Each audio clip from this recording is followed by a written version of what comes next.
Hey guys, today I'm going to tell you how to schedule a post and Facebook group.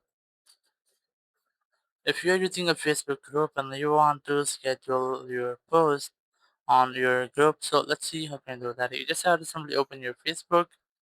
Let's see, I'm going to open my Facebook in my browser. You can open Facebook in your app. The process will be pretty same for both. And here, just go to groups. And here, select the group in which you want to post. And here, you just have to create a post in this section. Just click on it. You can add your photos, videos, and tag people, location, feelings or activity, or further things from here.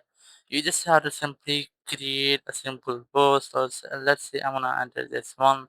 This is my post. I'm gonna schedule. And once I've done, you just have to click on this calendar icon over here. Now in date section, you just have to select the date, and in time, you have to select the time where you want to post it. So let's say I'm gonna select this time and then click schedule.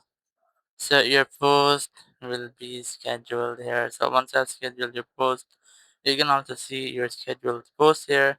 Now here you can try to post now to delete the schedule and just post it now. You can also reschedule your post to edit your schedule time here. You can also delete your post from here. So this is a way you can easily schedule a post in your Facebook group. Thank you very much for watching the video. Until next video, bye bye.